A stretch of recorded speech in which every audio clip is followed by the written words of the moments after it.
ಸ್ನೇಹಿತರೆ ನಮಸ್ಕಾರ. ಇಂದು 2026 ಜೂನ್ 27. ನಾನು ರಾಯಚೂರು ಜಿಲ್ಲೆಯ ಶಿರವಾರ ತಾಲೂಕಿನ ಹರಿವಿ ಗ್ರಾಮದ ರೈತ. ಜೂನ್ ತಿಂಗಳು ಮುಗಿತಾ ಬಂದಿದೆ, ಆದರೂ ಇನ್ನೂ ಉತ್ತಮ ಮಳೆ ಇಲ್ಲ, ಡ್ಯಾಮಿಗೆ ನೀರು ಇಲ್ಲ.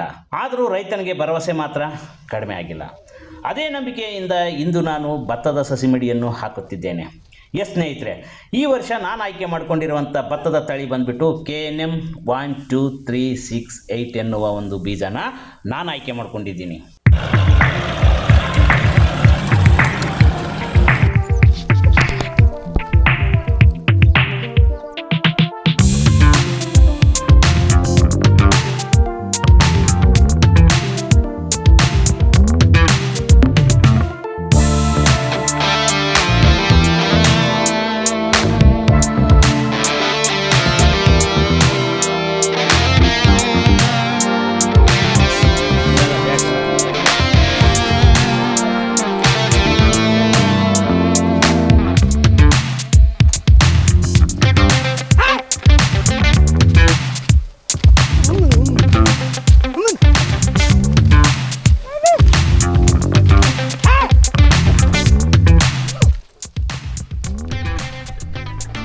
ನಮಸ್ಕಾರ ವೀಕ್ಷಕರೇ, ನಾನು ನಿಮ್ಮ ಪ್ರೀತಿಯ ಆದಿ. ನನ್ನ ಯೂಟ್ಯೂಬ್ ಚಾನಲ್ಗೆ ನಿಮ್ಮೆಲ್ಲರಿಗೂ ಸ್ವಾಗತ ಕೋರ್ತಾ ಇದ್ದೀನಿ. ವೀಕ್ಷಕರೇ, ಈ 2026-27ನೇ ಸಾಲಿನ ಭತ್ತ ಸಸಿಮಡಿಯನ್ನು ನಾನು ನನ್ನ ಜಮೀನಲ್ಲಿ ಇವತ್ತಿನ ದಿನ ಹಾಕ್ತಾಯಿದ್ದೀನಿ. ಇವತ್ತು ಡೇಟ್ ಬಂದುಬಿಟ್ಟು 2026 ಜೂನ್ 26ನೇ ತಾರೀಕು. ಇಷ್ಟೊತ್ತಿಗಾಗಲೇ ಹಾಕಬೇಕಾಗಿತ್ತು, ಬಟ್ ಈ ವರ್ಷ ಮುಂಗಾರು ಮಳೆ ಕೈ ಕೊಟ್ಟಿರೋದ್ರಿಂದ ನಮ್ಮ ತುಂಗಭದ್ರಾ ಡ್ಯಾಮಿನ ಒಳ ಹರಿವು ಇನ್ನೂ ಶುರುವಾಗಿಲ್ಲ. ಯಾಕಂತಂದರೆ ಈ ವರ್ಷ ಬೆಳೆ ತುಂಬ ಕಷ್ಟದಲ್ಲಿದೆ ಅಂತಲೂ ಹೇಳ್ಬೋದು. ಯಾಕಂದ್ರೆ ಮಳೆಗಾಲ ಬೆಳೆನ ನಾಟಿ ಮಾಡಬೇಕು ಬಿಡಬೇಕು ಅಂತ ಗೊತ್ತಾಗ್ತಾ ಇಲ್ಲ. ಯಾಕಂತಂದರೆ ಡ್ಯಾಮು ತುಂಬಿದ ಮೇಲೆ ಒಂದು ಮೀಟಿಂಗ್ ಆಗುತ್ತೆ. ಆ ಮೀಟಿಂಗ್ ಆದಮೇಲೆ ಇಂಥ ದಿನ ನೀರು ಬಿಡ್ತೀವಿ ಅಂತ ಅವರು ಡಿಸೈಡ್ ಮಾಡ್ತಾರೆ. ಸೊ ಯಾವುದಕ್ಕೂ ಇರಲಿ ಅಂಥೇಳಿ ನನ್ನ ಜಮೀನಲ್ಲಿ 10 ಎಕರೆಗೆ ಬೋರ್ವೆಲ್ ಆಸರೆ ಇದೆ, 1 ಎಕರೆ ಒಂದು 5 ಎಕರೆಯಲ್ಲಿ ಕೆರೆ ಆಸರೆ ಇದೆ. ಹಾಗಾಗಿ ಮಳೆ ಬಂತಂದರೆ ನಾನು ನಾಟಿ ಮಾಡ್ಬೋದು. ವೀಕ್ಷಕರೇ, ನಾನು ಈ ವರ್ಷ 2026-27ನೇ ಸಾಲಿನ ಭತ್ತ ನಾನು ಆಯ್ಕೆ ಮಾಡ್ಕೊಂಡಿರೋಂಥ ಬೀಜ ಬಂದುಬಿಟ್ಟು KNM 12368 ಅಂತ ಒಂದು ನಂಬರ್. ಇದು ಸೋನಾ ಮಸೂರಿಗಿಂತ ಒಂದು 100-150 ರೂಪಾಯಿ ರೇಟ್ ಜಾಸ್ತಿ ಹೋಗುತ್ತೆ ಅಂತ ಹೇಳಿದ್ದಾರೆ.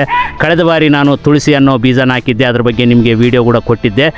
ಅದು ಕೂಡ ತುಂಬ ಚೆನ್ನಾಗಿ ಬಂತು. ಈ ವರ್ಷ ಅದನ್ನೇ ಹಾಕಬೇಕಂತ ಅಂದ್ಕೊಂಡಿದ್ದೆ, ಬಟ್ ನಾನು ತೊಗೊಂಡು ಬಂದಿರೋದು ಸಿರುಗುಪ್ಪದಿಂದ ಬೀಜ. ಅಲ್ಲೆಲ್ಲೂ ಸಿಗಲಿಲ್ಲ. ಇಲ್ಲಿ ಕೂಡ ಕೇಳಿದೆ, ಆ ತುಳಸಿ ಬೀಜ ಸಿಗಲಿಲ್ಲ. ಹಾಗಾಗಿ ಇನ್ನೂ ನನ್ನ ಹತ್ರ 2 ಪ್ಯಾಕೆಟ್ ಇದೆ. ಆ 2 ಪ್ಯಾಕೆಟ್ನ ಕೂಡ ನಾನು ಅದನ್ನು ಹಾಕ್ತಾಯಿದ್ದೀನಿ. ಅದು 2 ಎಕರೆಗೆ ಸಪ್ರೇಟ್ ಹಾಕೋಣಂತ ನಮ್ಮ ಜಮೀನು ಪಕ್ಕದಲ್ಲಿ. ಸೊ ಇವಾಗ ಈ ವರ್ಷ ನಾನು ಇದು ಹೊಸ ಇಳುವರಿ ಅಂತ ಹೇಳ್ತಾರೆ, ಚೆನ್ನಾಗಿ ಬರುತ್ತೆ ಅಂತ ಹೇಳ್ತಾ ಇದ್ದಾರೆ. ನಾನೇನು ಫರ್ಟಿಲೈಸರ್ ತೊಗೊತೀನಿ ವಿಜಯಲಕ್ಷ್ಮಿ ಆಗ್ರೋ ಅಂತೇಳಿ. ಆ ಫರ್ಟಿಲೈಸರ್ ಓನರ್ ಹೇಳಿದರು ಇದು ಚೆನ್ನಾಗಿದೆ ಅಂತೇಳಿ. ಅವ್ರ ರಿಲೇಷನ್ ಒಬ್ಬರು ಕಳೆದ ಬೇಸಿಗೆಯಲ್ಲಿ ಸೀಡ್ಸ್ನ ಮಾಡಿದಾರಂತೆ. ಹಾಗಾಗಿ ಅವ್ರ ಹತ್ರನೇ ನಾನು ಸೀಡ್ಸ್ನ ತೊಗೊಂಡಿದ್ದೀನಿ. ಅದ್ರ ಬಗ್ಗೆ ರಿವ್ಯೂಸ್ ಕೂಡ ನೋಡಿದೆ ಯೂಟ್ಯೂಬಲ್ಲಿ. ಆಂಧ್ರದಲ್ಲಿ ತುಂಬ ಜಾಸ್ತಿ ಇದನ್ನು ಬೆಳೆಸಿದ್ದಾರೆ. ಎಕರೆಗೆ 30 ಕ್ವಿಂಟಲ್ಗಿಂತ ಜಾಸ್ತಿನೇ ಬಂದಿದೆ ಅಂತೆ. ಅಂದರೆ 45-50 ಚೀಲ ಬರೋ ಚಾನ್ಸಸ್ ಇದೆ ಅಂತ ಹೇಳಿದ್ದಾರೆ. ಒಳ್ಳೆ ಇಳುವರಿ ಬರುತ್ತಂತೆ. ಆಮೇಲೆ ಖರ್ಚು ಕಡಿಮೆ ಅಂತೆ, ರೋಗ ಕಡಿಮೆ ಅಂತೆ, ಬೀಳೋದೂ ಕಡಿಮೆ ಅಂತ ಹೇಳಿದ್ದಾರೆ. ನೋಡೋಣ, ಈ ಬೆಳೆ ಸಂಪೂರ್ಣ ಮಾಹಿತಿನ ನಾನು ನಿಮಗೆ ಕೊಡ್ಲಿಕ್ಕೆ ಬಯಸ್ತೀನಿ. ಕಂಪ್ಲೀಟಾಗಿ ಇವತ್ತು ಸಸಿಮಿಡಿ ಹಾಕಿದ್ದೀನಿ. ಈ ಸಸಿಮಿಡಿ ಎಷ್ಟು ದಿನಕ್ಕೆ ಹೆಂಗೆ ಬಂತು ಅನ್ನೋದೊಂದು ವಿಡಿಯೋ ಕೊಡ್ತೀನಿ. ಅದಾದಮೇಲೆ ಯಾವಾಗ ನಾಟಿ ಮಾಡ್ತೀವಿ ಅನ್ನೋದನ್ನು ವಿಡಿಯೋ ಕೊಡ್ತೀನಿ. ಅದಾದಮೇಲೆ ನಾಟಿ ಮಾಡಿದ ಮೇಲೆ ಏನೇನು ಫರ್ಟಿಲೈಸರ್ ಕೊಡ್ತೀನಿ ಅನ್ನೋದೊಂದು ವಿಡಿಯೋ ಕೊಡ್ತೀನಿ. ಆಮೇಲೆ ಸ್ಪ್ರೇಗಳು ಏನೇನು ಕೊಡ್ತೀನಿ ಅನ್ನೋದನ್ನು ಕೂಡ ನಿಮಗೆ ವಿಡಿಯೋ ಕೊಡ್ತೀನಿ. ಅಂದರೆ ಹಂತವಾಗಿ ಈ KNM 12368 ಬೀಜದ ಬಗ್ಗೆ ಮತ್ತು ಬೆಳೆ ಬಗ್ಗೆ, ರೋಗದ ಬಗ್ಗೆ ಎಲ್ಲ ವಿವರವನ್ನು ಒಂದೊಂದು ಹಂತವಾಗಿ ನಾನು ಡಿಸೆಂಬರ್ವರೆಗೂ ನಾನು ಮಾಹಿತಿನ ಕೊಡ್ತಾ ಹೋಗ್ತೀನಿ. ದಯವಿಟ್ಟು ಫಾಲೋ ಮಾಡ್ಕೊತ ಹೋಗಿ. ವೀಡಿಯೋಗಳನ್ನ ಬಂದಾಗೆಲ್ಲ ನೋಡಿರಿ, ನೋಟಿಫಿಕೇಷನ್ ಆನ್ ಮಾಡಿ. ಆಮೇಲೆ ಏನಂತಂದರೆ ಸಬ್ಸ್ಕ್ರೈಬ್ ಮಾಡ್ಕೊಳ್ಳದೆ ನೋಡಿದ್ರೆ ದಯವಿಟ್ಟು ಈ ಕೂಡಲೇ ನನ್ನ ಚಾನಲ್ನ ಸಬ್ಸ್ಕ್ರೈಬ್ ಮಾಡ್ಕೊಂಡು ನೋಡಿ.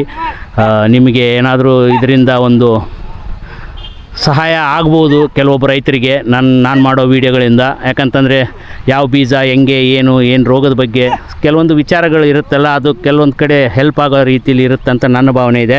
ಸೊ ಹಾಗಾಗಿ ನನ್ನ ವೀಡಿಯೋ ಏನಾದರೂ ಇಷ್ಟ ಆದರೆ ದಯವಿಟ್ಟು ಇನ್ನೊಬ್ಬರಿಗೆ ಶೇರ್ ಮಾಡಿ. ನಿಮ್ಮ ಅನಿಸಿಕೆಗಳನ್ನ ಕಮೆಂಟ್ ಮುಖಾಂತರ ತಿಳಿಸಿ ಅಂತ ಕೇಳ್ತಾ ಇದ್ದೀನಿ. KNM 12368 ಇದನ್ನು ಕೂಡ ಬೆಳೆ ಚೆನ್ನಾಗಿದೆ ಅಂತ ರಿವ್ಯೂಸ್ ನೋಡಿದ್ದೀನಿ. ಬಟ್ ನಾನು ಬೆಳೆದ ಮೇಲೆ ನಿಮಗೆ ಪ್ರತ್ಯಕ್ಷವಾಗಿ ತೋರಿಸ್ತೀನಿ. ನೀವು ಚೆನ್ನಾಗಿ ಬಂತು ಅಂದರೆ ಇದನ್ನು ಕೂಡ ನೀವು ಮುಂದೆ ಬೆಳಿಬೋದು ಅಂತ ಹೇಳ್ತೀನಿ. ನೋಡೋಣ, ನಿಮ್ಮ ಆಶೀರ್ವಾದ ಭಗವಂತನ ಆಶೀರ್ವಾದ, ಎಲ್ಲರ ಒಂದು ಮಳೆರಾಯನ ಆಶೀರ್ವಾದದಿಂದ ಚೆನ್ನಾಗಿ ಮಳೆ ಬೆಳೆ ಬಂದು ಎಲ್ಲ ರೀತಿಯಲ್ಲಿ ಒಳ್ಳೆಯದಾಗಲಿ ಅಂತ ನೀವು ಕೂಡ ಆಶೀರ್ವದಿಸಿ. ಮುಂದಿನ ವೀಡಿಯೋದಲ್ಲಿ ಮತ್ತೊಂದು ವಿಚಾರ ಇಟ್ಕೊಂಡು ನಿಮ್ಮ ಮುಂದೆ ಬರ್ತೀನಿ ಅಂತ ಪ್ರಾಮಿಸ್ ಮಾಡ್ತಾಯಿದ್ದೀನಿ.